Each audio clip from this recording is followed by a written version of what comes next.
Grand mother का मतलब नानी। तो यूएसए का फुल फॉर्म क्या होगा? तो यूएसए का फुल फॉर्म क्या होगा? तो यूएसए का फुल फॉर्म होगा यूनाइटेड स्टेट ऑफ अमेरिका। तो जन्म तो हुआ है ना, तो जन्म कब हुआ? तो जन्म हुआ 1950 में। 50 में। चलिए, हेलो बच्चा पार्टी, कैसे हो तुम लोग? एकदम मस्त। या सिर्फ खेल ही रहे या पढ़ाई भी हो रहा है?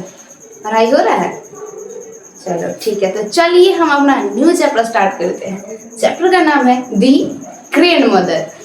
दी ग्रैंड मदर चैप्टर का नाम है। पिछला चैप्टर हमने आपको अच्छा तरह से पढ़ाया, एकदम चैप्टर का एक्सप्लेनेशन किया, उसके बाद उसका एक्सरसाइज बनवाया, उसके बाद क्वेश्चन आंसर करवा दिया। इतना तक कंप्लीट था। अब न्यू चैप्टर जो है हमारा द ग्रैंड मदर चैप्टर है। Grand mother, the grand mother, ठीक है। ग्रैंड मदर का मतलब क्या होता है?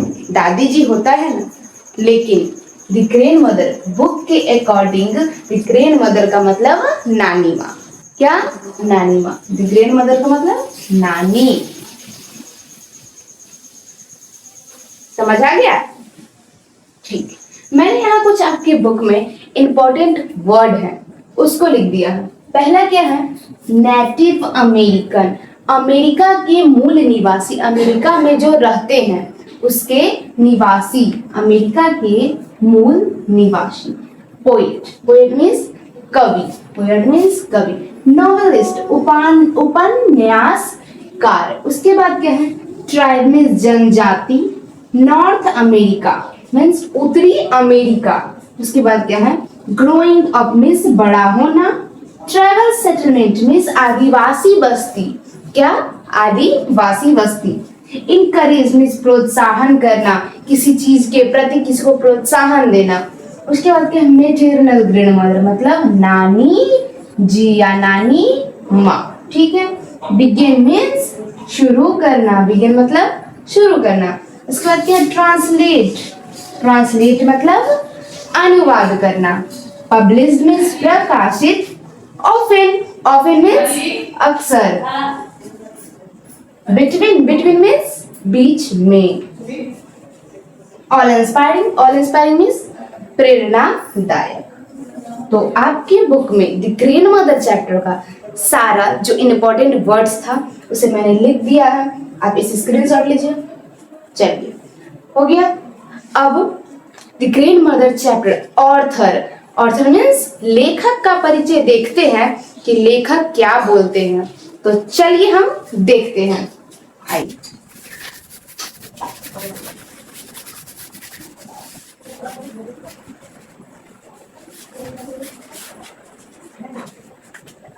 पहला क्या है? The grandmother chapter. तो चैप्टर द ग्रैंड मदर है, इसके कोई राइटर होंगे ना। इसके राइटर कौन है? The grandmother chapter poet means कवि या ऑर्थर, AUTHER, ऑर्थर। ऑर्थर कौन है? ऑर्थर है Brian Beer, Ryan Beer, Ryan Beer. चलिए, उसके बाद बॉर्न मीन्स जन्म कब हुआ। बॉर्न 1950, ठीक है। उसके बाद place of birth, place of birth, place of birth Iowa. Iowa, Iowa में एक जगह है, यूएसए, यूएसए में एक जगह है आयोवा। उसके बाद ट्राइब, ट्राइब मीन्स हिंदी क्या होता है इसका? ट्राइब मीन्स जनजाति, जनजाति। उसके बाद मेशाक्वाकी, जनजाति किस जाति से? मेशाक्वाकी।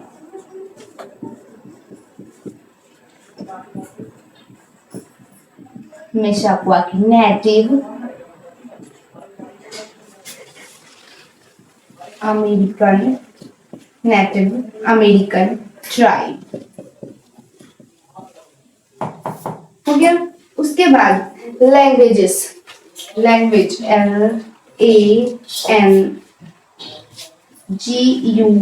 LANGUAGES, languages used।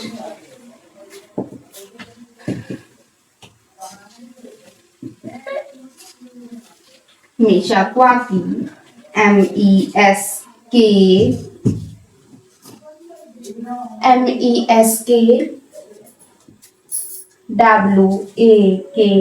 Meshakwaki and English, हो गया। उसके बाद occupation, OCCUPATION, occupation, POET, poet and novelist, NOVELIST, novelist. Occupation क्या है? Poet and novelist. First work published, first work published 1968। ठीक है, चलिए अब इसको हम आपको अच्छी तरह से एकदम डिटेल्स में समझाते हैं। पहला बात, चैप्टर का नाम the grand mother. Grand mother के राइटर रायंग बियर। ग्रैंड मदर के राइटर पोएट मीन्स कवि रायंग बियर। इतना तक समझ आ गया?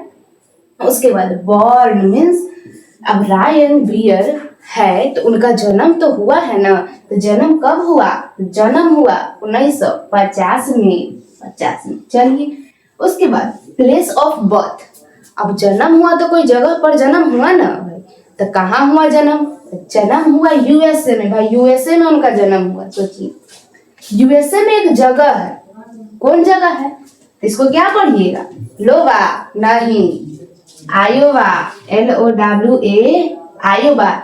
यूएसए में एक जगह है, यूएसए में एक जगह है। यूएसए का फुल फॉर्म तनी याद करके बताइए, तो यूएसए का फुल फॉर्म क्या होगा? तो यूएसए का फुल फॉर्म क्या होगा? तो यूएसए के फुल फॉर्म होगा यूनाइटेड स्टेट ऑफ अमेरिका। तो अमेरिका में जन्म हुआ, सोचिए उनका अमेरिका में जन्म हुआ। तो अमेरिका में कौन सा जगह पर हुआ जन्म? आपका जन्म हुआ तो कौन सा जगह पर जन्म हुआ?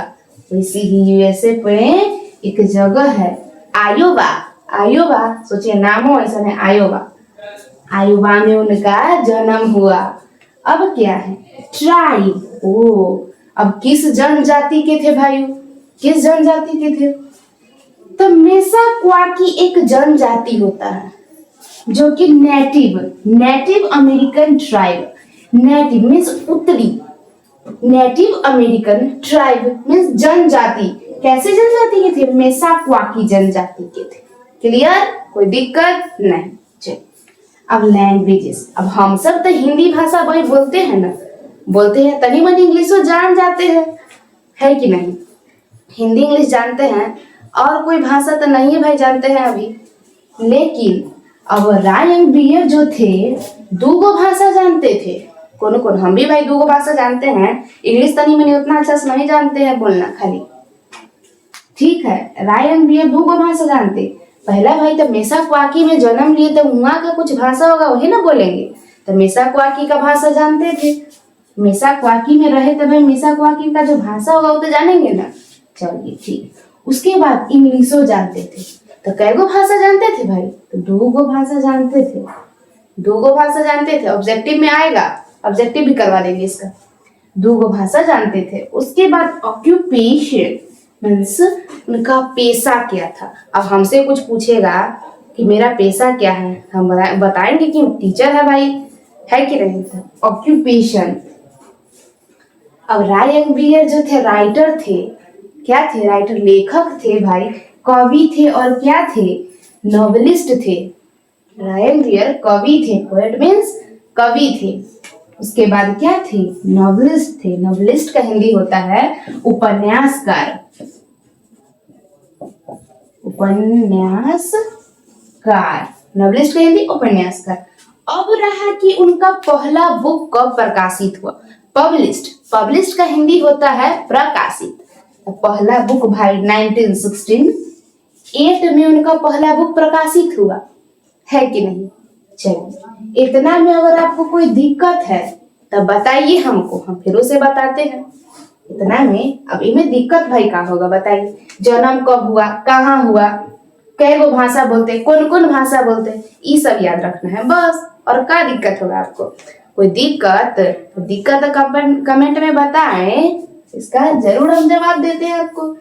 चलिए अब हम राइटर के बारे में तनी मनी पढ़ लेते हैं यार, कि राइटर जो थे और क्या क्या उनका पेशा था, क्या किए, कभी पढ़ लेते हैं, देखते हैं।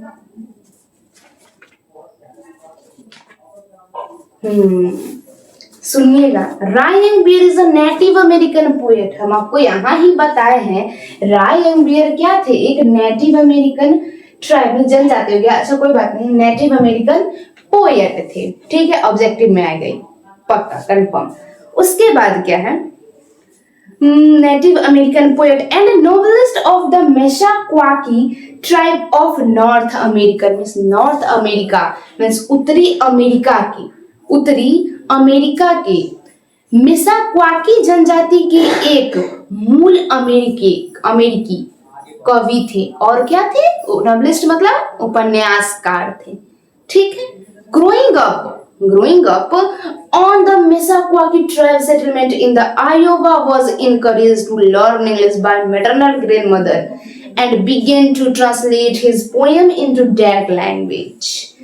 मतलब कि बात ये है ना कि अमेरिका में वो रहने लगे, अमेरिका में के एक मूल निवासी थे। ठीक है, और उनको ना इंग्लिश सीखने के लिए ना कौन प्रोत्साहन किया? उनकी नानी माँ ने प्रोत्साहन किया कि तुम इंग्लिश सीख लो बेटा, इंग्लिश सीख लो। ठीक है, न तो आगे जाके दिक्कत होगा। ठीक, आगे क्या है? आगे है His work was first published in 1968। उनका जो पहला, अब इंग्लिश भाई सीख लिए तो कुछ बुक तो निकालवे ना करेंगे, तो उनका पहला बुक जो था प्रकाशित हुआ। अब कब प्रकाशित हुआ भाई? तो कब हुआ था ये लिख दिए ना आपको, 1968 में प्रकाशित हुआ ना, 1968 में उनका पहला बुक निकला। ठीक है, He often switched between English present poem। ठीक है, उन्होंने अपने विचारों को अधिक पूर्ण रूप से व्यक्त किया, और पूर्ण रूप से व्यक्त किया भाई। प्रेजेंट पोएम, प्रेजेंट मीन्स वर्तमान में जो कविता था उनका, कौन था? तो ग्रैंड मदर था। ठीक है, grand mother. He drew a picture of his grandmother, all loving and all inspiring। Grand mother में से वे अपनी नानी माँ की चित्र प्रस्तुत करते जो अत्यंत प्रेम भरी होती। ठीक है, और प्रेम भरी होती और प्रेरणादायक होती। द ग्रैंड मदर में उन्होंने अपनी नानी माँ के बारे में लिखा है। किसके बारे में लिखा है? अपनी नानी माँ के बारे में। अपनी माँ के बारे में भी लिखना चाहिए, नानी माँ के बारे में लिखा था। चल के अब देखते हैं क्या लिखा है। लिखे थे राय एम्बियर जी ने, क्या लिखे तने उसको भी पढ़ लेते हैं। तो है इफ आई वर टू से, इफ आई, इसको भी लिखना पड़ेगा कि पोयम को, अच्छा कोई बात नहीं, पढ़ा देते हैं। If I were to see her shape from a mile away. अगर मैं एक मील दूर से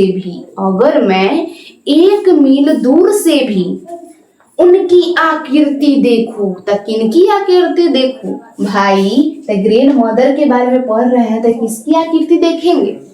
तो ग्रैंड मदर के नाम नानी माँ की 1 मील दूर से। भाई हम 1 मील दूर से देखे हैं तो आपको कुछ दिखाई नहीं देगा, ऐसी चश्मा लगा ले आंख में। ठीक है, द ग्रैंड मदर है तो राय एम्बियर जी 1 मील दूर से भी देखेंगे ना, 1 मील दूर से भी उनकी आकृति देखूं, अपनी नानी माँ की आकृति देखेंगे तो आई नो सो क्विकली, तो मैं तुरंत जान जाऊंगा। तो मैं, राय एम्बियर जो है बोलते हैं तो मैं तुरंत जान जाऊंगा। That it would be her, कि वह वही है। अब वही कौन है? तो वही मेरी नानी है। क्या तुम लोग? ठीक है, द पर्पल स्कार्प, कैसा स्कार्प? पर्पल। अब भाई पर्पल रंग का स्कार्फ मेरे पास भी है। द पर्पल स्कार्फ, किस रंग का स्कार्फ है? पर्पल रंग का स्कार्फ है, लेकिन मेरे पास है, लेकिन नानी माँ के भी पास है, उसकी नानी माँ के पास थी, पर्पल रंग का स्कार्फ था। And the plastic shopping bag, और प्लास्टिक का क्या है? शॉपिंग बैग है।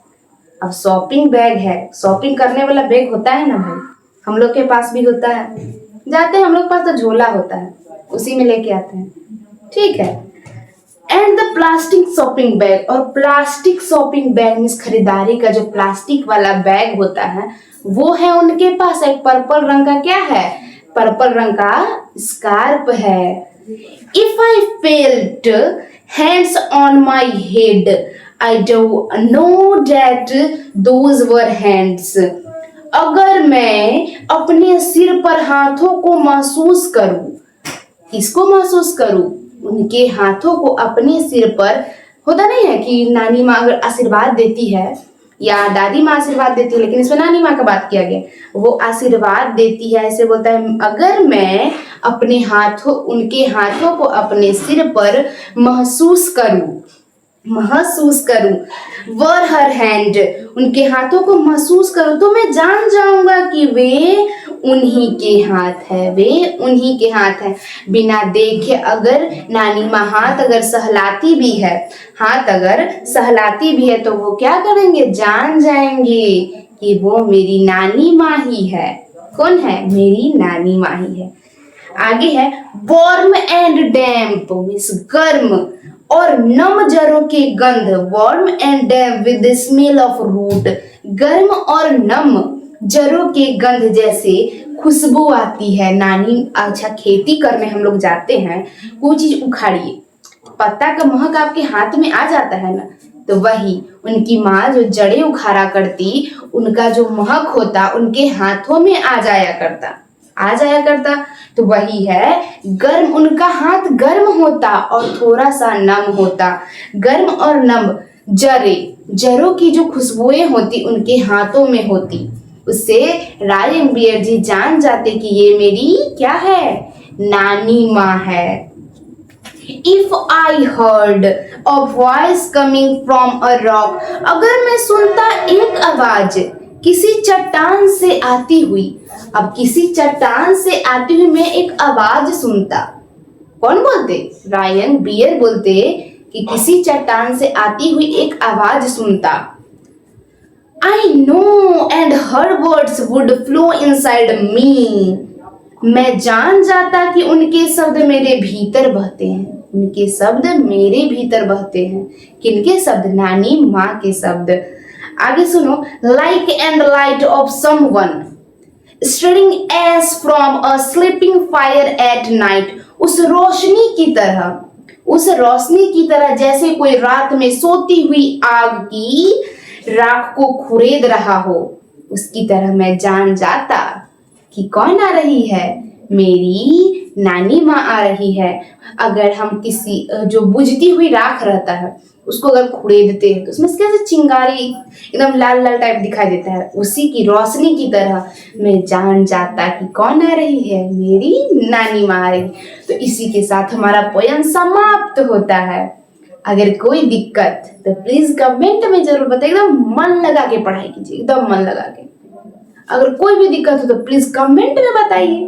कमेंट में बताने में कोई दिक्कत नहीं ना, तो कमेंट में बताइए। तो चलिए हमारा सेशन स्टार्ट हो गया। अब बाय बाय।